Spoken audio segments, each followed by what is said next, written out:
네, 20대 국회 원구성 법정 시한이 하루 앞으로 임박하자 연일 내탓 공방을 벌여온 3당 협상 대표들이 다시 한자리에 모였습니다. 그런 가운데 여야의 잠재적인 대권 주자들은 저마다 존재감을 나타내기 위해 쟁걸음을 하는 모습입니다. 홍성걸 국민대 교수, 김만음 한국정치아카데미 원장 두 분 모셨습니다. 어서 오십시오. 네, 안녕하세요. 네, 안녕하세요. 네, 지금 국회에서 여야 3당 원내 수석 부대표가 지금 원구성 협상을 좀 이어가고 있습니다. 네. 오찬부터 했으니까 지금 4시간 넘게 좀 이어가고 있는데 오늘 어떻게 협상 결과를 좀 기대할 수 있겠습니까? 글쎄, 뭐 기대는 하겠습니다만 예. 뭐 제대로 될지는 모르겠습니다. 근데 국민들이 지금 계속 쳐다보고 있잖아요. 네. 그러니까 따가운 눈초리에도 그러니까 눈초리가 있으니까 뭔가 좀 해결책을 내놓겠죠. 네. 이럴 때마다 생각나는 속담이 있습니다. 옛날 어른들이 늘 하시는 말씀이 지는 게 이기는 거다 이렇게 말씀하시거든요. 아마 지금 협상에 임하시는 분들이 그런 걸 좀 감안을 하는 게 좋겠다. 국민들이 쳐다보고 있는데 그 속에는 자, 뭐 내일부터 당장 이제 원이 구성이 돼서 이 일을 해야 될 텐데 원 구성도 제대로 못하고 언제까지 갈 거냐 이런 문제가 있잖아요. 그러니까 따가운 눈총 잡고 의식하지 말고 지는 게 이기는 거니까 큰 폭에서 큰 쪽에서 양보하면 큰 틀에서 그러면 국민이 거기에 대해서 보답을 해줄 거다 이렇게 좀 말씀드리고 싶습니다. 네, 뭐 양보하라고 말씀하셨는데 오늘 아까 회담에 들어갈 때도 보면 여야 원내 수석 부대표의 발언을 보면 그렇게 양보 선뜻 내놓을 가능성은 없어 보이더라고요. 어떻게 보세요? 막판 협상 시기여서 그런지 오히려 세게 나오고 있죠. 초반에는 되게 방향이 좀 네. 정해지는 것처럼 보였습니다. 바로 총선 끝나고 나서는. 이제 새누리당 집권 여당도 상당히 겸손한 자세를 보였었죠. 당시 네. 이제 총선 충격적인 패배를 안고 있었기 때문에. 그래서 심지어는 지금 원내에서 가장 다선인 서청원, 8선의 서청원 의원의 경우도 야당이 국회의장을 가져갈 수밖에 없는 상황 아니냐. 네. 그래서 본인도 접겠다 이런 얘기까지 하시고 이제 그랬었는데 어느 순간에서부터인가 왜 여당은 그동안의 관례대로 여당이 국회의장을 가져갔다 이런 얘기하고 물론 사실하고 다른 얘기죠. 다른 얘기인데 이런 등등 섞이기 시작했고요. 더불어민주당도 기존에는 이제 국회의장은 더불어민주당이 대체로 가져가는 분위기에다가 다만 이제 중요한 상임위원장 자리를 어떻게 서로 배분할 것인가 여기에 초점이 있었는데 그렇죠. 오늘 갑자기 우상호 원내대표가 주요 상임위원장 자리를 가져가면은 국회의장 줄 수도 있다 이렇게 얘기하면서 왔다 갔다 하다가 최근에 좀 꼬이고 있는데요.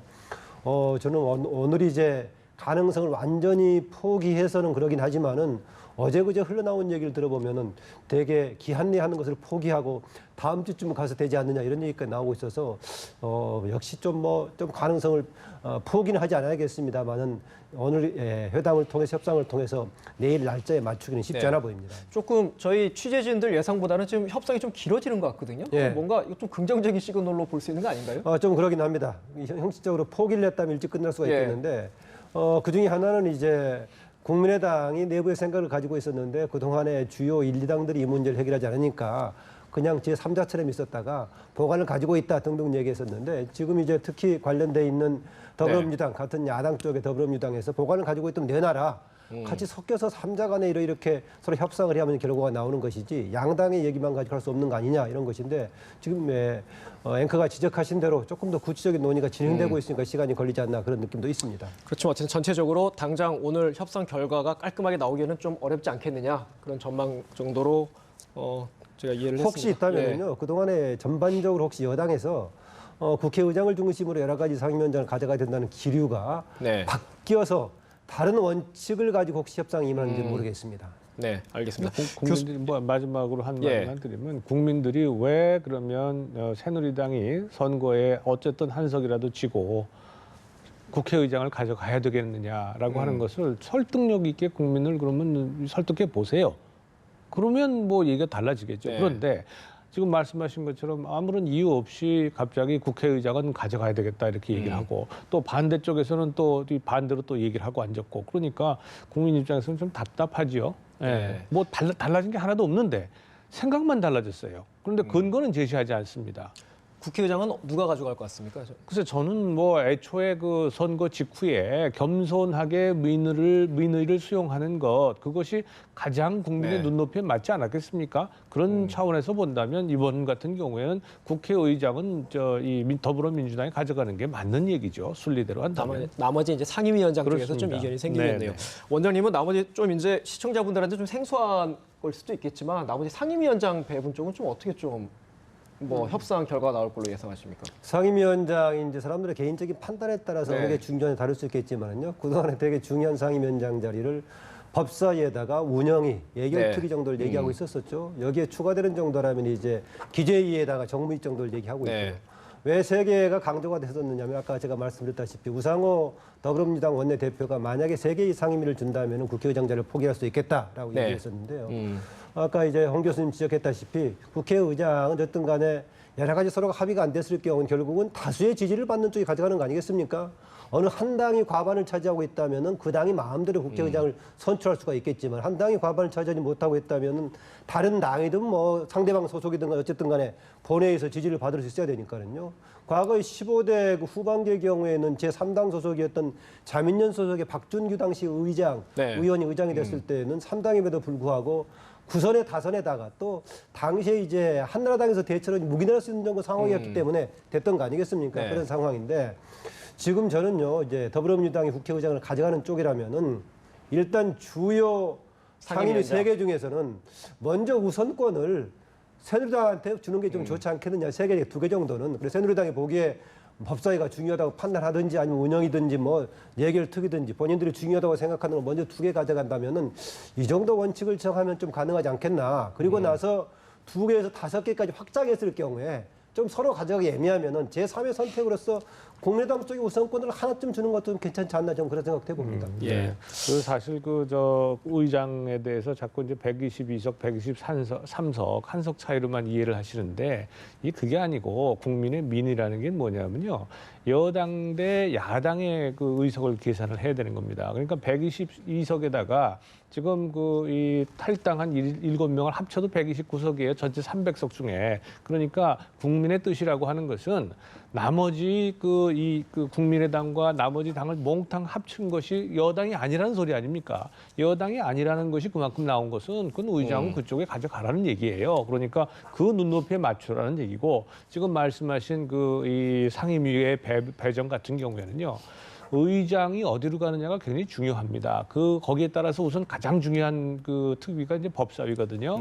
네. 상임위가. 그러니까 법사위는 반드시 그 다음 당이 가져가는 거죠. 그러니까 만약에 그 의장을 민주당이 가져가게 되면 법사위는 반드시 그 새누리당이 예. 가져가야 되는 거고요. 그 다음부터 이제 논의가 시작이 되는 겁니다. 그래서 예컨대 운영위원회라든가 정무위, 예결특위, 기재위 한 4개가 있잖아요. 네. 그 중에서 한 2개 정도는 예를 들어서 새누리당이 먼저 선택을 하고 아니면 뭐 지금 말씀하신 것처럼 그 이후에 국민의당이나 또 이 더불어민주당이 이렇게 가져갈 수 있도록 하는 이러한 이 배분 방식을 가져가면 되는 거죠. 그것이 지금까지 관례였을 뿐만 아니라 또 그것이 국민의 눈높이나 합리적인 그 논의에도 맞는 거거든요. 네. 근데 그걸 처음부터 첫 단추부터 자꾸 지금 이상하게 꼬이고 시작을 하니까 그러면서도 설득력 있게 의견은 제시하지 못하니까 근거를 제시하지 못하니까 나머지도 전부 다 꼬이는 거죠.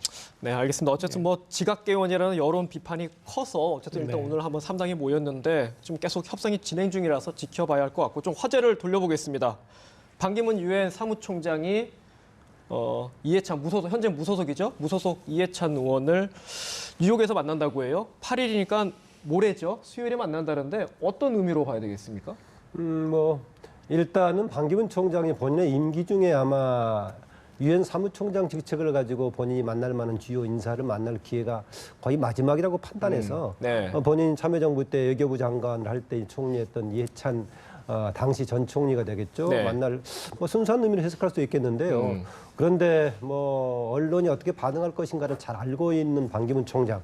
그 점에서 보자면은 본인 나름대로 좀 정치적인 계산도 좀 들어있지 않느냐. 이해찬 전 총리를 더구나 지금 이제 노무현 재단의 이사장을 맡고 있는 이해찬 전 총리를 만난다고 했을 경우에는 언론에서 당연히 이런저런 해석이 나올 가능성이 있는 거 네. 아니겠습니까? 저는 그래서 국내에 들어왔을 때도 반기문 총장이 여러 가지 상당히 정치적인 행보 비슷하게 했었는데 그런 전략이 이란이 같이 포함되어 있지 않나라는 느낌이 좀 듭니다. 어쨌든 이해찬 전 총리, 무소속 이해찬 의원이 반기문 총장을 만나게 됐는데 또 오히려 대선 후보로서는 외교관은 적합하지 않다. 그게 좀 부정적으로 얘기했어요. 이걸 어떻게 해석해야 됩니까? 예, 저는 이번 이 상황을 저로서는 참 이해하기도 어렵고 네. 사실은 있어서는 안 되는 일이 아닌가 싶습니다. 왜냐하면 몇 가지 이유에서 그런데 우선 반기문 총장이 현직 유엔 사무총장입니다. 유엔 사무총장인데 출신국인 한국의 국회의원을 그것도 네. 전 총리면서 지금 노무현 재단 이사장을 맡고 있고요.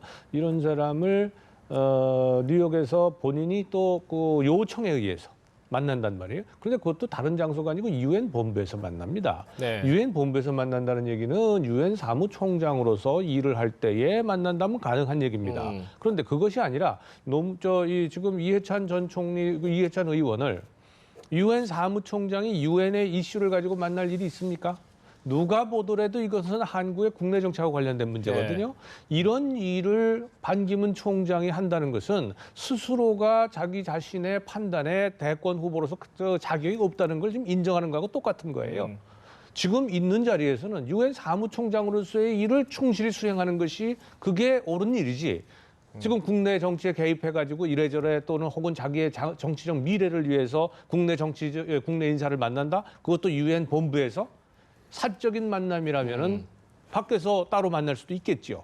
그런데 그것도 아니고 유엔 본부에서 공적으로 만난단 말이에요. 그래서 이것이 크게 저는 잘못됐다고 생각이 네, 어쨌든 들고요. 좀 비판적으로 예. 말씀하셨는데 정치적으로 해석하자면 여야를 뛰어넘겠다 이런 의미로 볼 수 있을까요? 여야를 뛰어넘겠다라는 차원이 아니라 본인이 그렇게 한다고 해서 그냥 여야를 뛰어넘는 허용이 되겠느냐. 가장 구체적으로 봤을 때 지금 이제 이해찬 전 총리하고 관련돼 있는 진영에서의 좀 유력한 대선 후보로 문재인 전 대표가 있지 않습니까? 이런 과정이 있는 것인데 과연 그런 조율이 가능하겠느냐라는 네. 것이 있기 때문에 지금 이게 그거 한번 만났다고 해서 여야를 뛰어넘는 본인이 차기 주자가 되겠다 이렇게 말하기는 어려워 보이고요. 일단은 저는 무게의 중심은 본인이 유엔 사무총장을 하고 있을 때 국내 유력 정치인들과의 관계를 한 번씩 점검하는 정도의 그런 절차를 좀 보고 싶습니다. 알겠습니다. 어쨌든 뭐 모레 수요일에 미팅이니까 한번 이번 주에 어떤 주요 관전 포인트가 될 것 같고요. 다시 국내 정치로 조금 화제를 돌려보겠습니다. 교수님, 지금 이번 연휴 때 좀 주목될 이슈가 여야 3당 그리고 무소속 유승민 의원까지 포함된 소위 이제 경제민주화파가 다 모였다. 네. 이쪽에서는 어떤 정책적인 모임이라고 하는데 정치적 의미가 담긴 것 아니겠습니까? 어떻게 보세요? 뭐 앞으로 어떻게 되느냐에 따라 달라지겠죠. 그리고 이게 또 꼭 경제 민주화파다 이렇게 정의하기도 힘들고요. 여기에 이제 많은 뭐 사람들이 어떻게 보면 개혁적 보수 혹은 그 네. 보수 중에서 약간은 중도 보수적인 이런 쪽의 성향을 가진 의원들이 지금 그 모인다고 하는 거죠. 김세연 의원도 그렇고 유승민 의원은 뭐 더 말할 것도 없고요. 김정인 대표 마찬가지입니다. 그래서 이런 측면에서 본다면 뭐 그냥 스스로들 얘기하는 것처럼 초당적으로 국회의원들이 공부를 하겠다라고 하는 그런 모임이라고 볼 수 있을 겁니다. 왜냐하면요. 서로가 각각 다른 정당에 속해 있으면서 이렇게 모여가지고 어떤 정치적 역할을 하기가 쉽지가 않아요. 더군다나 김종인 의원은 사실상 지금 그 더불어민주당의 원내 일당의 대표 아닙니까? 비대위 대표죠. 대표란 네. 말이에요. 그래서 이런 것들을 놓고 볼 때에 어떤 한 목소리를 내기는 쉽지 않을 것이다. 그래서 뭐 저는 개인적으로 볼 때는 뭐 의원들이 어찌됐든 간에 연구 모임을 구성을 해서 연구를 하고 공부를 하겠다라고 하는 점에서는 바람직하다. 다만 이것이 앞으로 여권발 어떤 뭐 정치의 어떤 변화, 예를 들면 새로운 어떤 그런 분화 가능성도 있고요. 지금 여러 가지가 있단 말이에요. 그래서 이런 변화의 그 물결 속에서 이러한 연구 모임이 어떤 역할을 할 수 있느냐, 또 하게 되느냐라고 하는 것이 본인들의 뜻하고 상관없이 이게 그 정치적 물결 속에서 돌아갈 가능성이 있어요. 그것 때문에 지금 말씀하신 것처럼 언론들이 여기에 정치적 의미를 지금 부여하려고 이렇게 여러 가지 기사를 쓰는 거죠. 그러나 지금 시작 단계에 있어서는 대개 국회가 새로 개원할 때에는요. 국회의원들이 많은 연구 모임들을 구성을 합니다. 뭐 그 중에 하나다라고 일단은 여기서는 봐줘야 될 것 같아요. 네, 알겠습니다. 홍 교수님은 조금 이제 한계가 있을 거다. 시작에서는 출발에서는 말씀하셨는데. 아니 근데 앞으로 어떻게 변화될지는 이제 두고 봐야 한다는 거죠. 원장님 어떻게 보세요? 일단 이렇게 시대적인 과제가 그 격차의 문제, 네. 경제 민주화 문제를 중요한 과제이기 때문에 공통의 과제를 가지고 연구하는 건 있을 법합니다. 네. 더구나 그동안에 너무 이러한 국민들의 일반 민생하고 좀 어긋나는 서로의 정쟁의 정치를 해왔다는 점에서 여야를 넘어서서 구축하는 것은 바람직한 것이 하는 건데 대신 이게 정치적인 성격을 띠는 어떤 경우에 띠게 되겠느냐. 본인들의 소속하고 있는 정당들이 본인들이 뜻하고 이런 정치적인 의지하고 다르게 정책적인 의지하고 다르게 다른 방향으로 갔을 경우에는 이게 정치적인 움직임으로 연결될 가능성이 있죠. 홍 교수님 지적이랑 같은 예컨대 지금 맥락이시네요. 김재원 의원 예. 등등의 움직임이 소속돼 있는 새누리당이 이런 방향이라든가 정책 내용들이 전혀 반영되지 않는 다른 쪽으로 계속 흘러간다면은 본인들이 가지고 있는 정치적인 의지가 같이 표현될 가능성도 있다. 그래서 네. 현 단계에서 특정한 정치 세력화라든가 정치적인 움직임의 가능성을 놓고보다는 이후에 각 정당들이 본인들이 소속돼 있는 정당들이 과연 이런 문제들을 얼마나 잘 수용할 것인가, 어떤 방향으로 흘러갈 것인가, 그 변수에 따라서 이제 정치적인 의미를 가질 수 있겠죠. 여기 이 멤버 중에 무소속 유승민 의원이 포함되어 있지 않습니까? 예. 유승민 의원의 어떤 정치 행보랑 결국은 맞물릴 수밖에 없는 거 아니겠습니까? 유승민 의원은 본인이 스스로 지금 얘기하고 있는 것처럼 하여간 그 지금 복당기를 제출해 놨고요. 네. 복당해 줄 것만 기다리고 있는 상황이란 말이에요. 그래서 이게 무슨 이런 그 의원들의 공부 모임을 뭐 만들고 참여하는 것이 개인의 어떤 정치적 그 계획에 의해서라기보다는 이게 평소에 해오던 거예요. 사실은 지난 19대 때에도 이런 유사한 모임들이 새누리당을 중심으로 했지만 의원들을 중심으로 했지만 네. 있었고요. 거기에 또 김종인 대표가 여기 지금 들어가 있는데 김종인 대표는 지금 이제 곧 그 이 대표를 그만두게 돼 있지 8월 말에, 않습니까? 그렇죠. 8월 말에. 예. 그러니까 지금 김종인 오히려 만약에 제가 생각한다면 유승민 의원보다는 김종인 대표가 혹은 정치적인 자기 자신의 어떤 동기를 가지고 참여했을 가능성이 오히려 높다. 네. 왜냐하면 대표를 내놓고 나면 그냥 단 한 명의 뭐 5선이긴 합니다만 비례대표만 했잖아요. 그런 상황 속에서 5선 의원으로서 지금 아무런 그 지지 기반이 그렇게 크지 않은 더불어민주당 속에서 자신의 뜻을 펴기가 상당히 한계가 있거든요. 뭐 그런 점에서 김종인 대표가 어떤 정치적인 계획이나 미래를 가지고 여기에 참여했다면 그런 뭐 가능성이 있지만 유승민 의원이 지금 이 시점에서 여기에 정치적인 미래를 걸고 들어간다라고 생각하기는 좀 어렵다 이렇게 봅니다. 말 이제 순수한 어떻게 보면은 공부 모임이다. 네, 우선은 예. 시작은 그렇게 한다는 거죠. 네. 알겠습니다. 그 또 하나 요 이제 경제민주화 모임하고는 조금 별개인 것 같은데 그 차차기 주자 또는 차기 주자들의 발걸음이 좀 빨라지는데 원장님 이게 좀 대선 시기가 너무 앞당겨지는 거 아닌가요? 어떻게 보세요? 일단 총선이 끝나고 있기 때문에 언론들도 차기 주자들하고 관심을 많이 두고 예. 있죠. 그러다 보니까 이제 본인들 답변해야 되겠고요. 지금 얘기했던 그동안엔 차차기로 거론이 됐던 안희정 지사도 최근에 언급이 된 이유 중에 하나가 언론들이 관심을 가지기 때문에 그런 거 아니었겠습니까? 관심을 가지니까 초기에는 본인이 어시스트하는 정도에 준비하고 네. 있다라고 했었는데 또 자꾸 물어보니까 본인이 직접 슈스를 할 수도 있다 이런 거기에 얘기가 이제 나오고 부응하는 이제 거다. 예. 그런 건데요.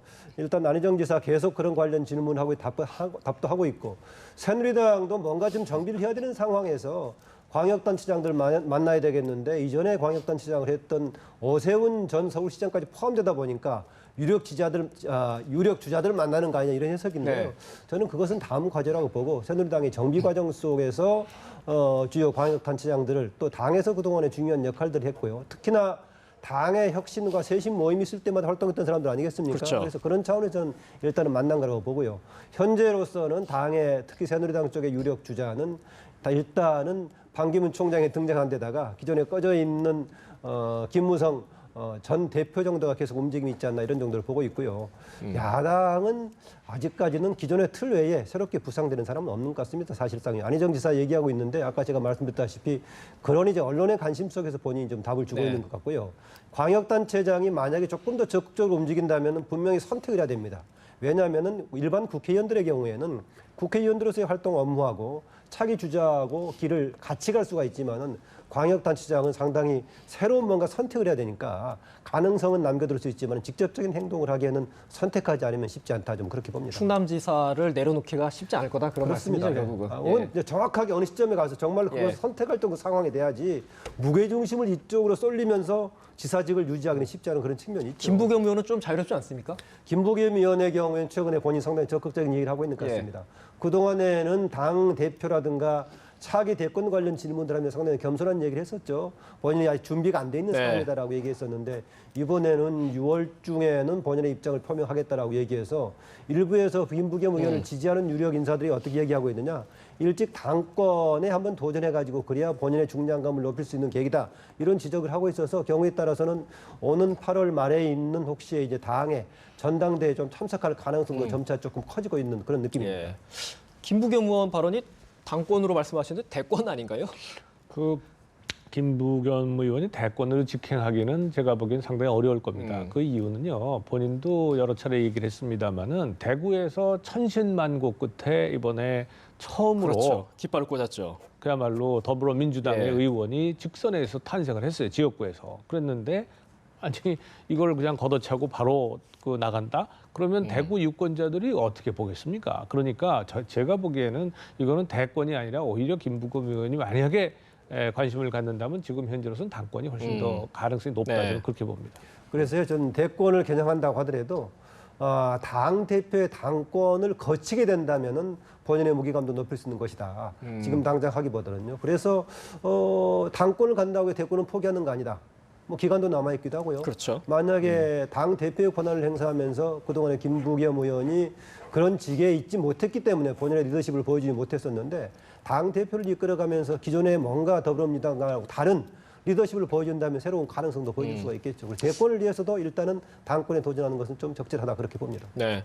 일단 뭐 잠룡들 얘기가 나와서 그런데 마지막으로 간단하게 한 분만 짚어보겠습니다. 손학규 전 대표요. 네. 오늘 국민의당 박지원 원내대표가 라디오 나와서 그런 말을 했어요. 며칠 전에 손학규 전 대표 만나지 않았습니까?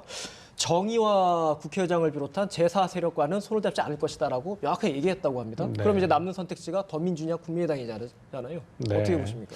글쎄 뭐 지금 손학규 전 대표로서는 참 그러니까 이러지도 못하고 저러지도 못하는 좀 예. 애매한 상황이 돼버렸어요. 그래서 사실은 이번 선거를 통해서 상당히 이제 야권의 패배가 훨씬 더 커지고 그래서 손학규 전 대표에 대한 요구가 훨씬 더 커질 걸로 예상을 했는데 결과가 정반대로 나왔거든요. 뭐 이런 상황 속에서 어찌 됐거나 대권에 대한 시동은 일단은 지금 걸어놓은 상태입니다. 네. 그래서 지금 만약에 지금 말씀하신 것처럼 예를 들어서 새누리당 쪽으로 더 갈 가능성이 있었다라고 한다면 혹은 제4 세력으로 갈 가능성이 있었다라고 한다면 그러면 지금까지 손학규 전 대표의 가장 큰 아킬레스건이 뭐냐면 새누리당에서 과거 한나라당에서 민주당 쪽으로 넘어온 거란 말이에요. 2007년 예, 경선 때. 예. 그래서 그것을 다시 또 반복한 가능성이 예. 있단 말이죠. 그래서 그것이 굉장히 큰 말하자면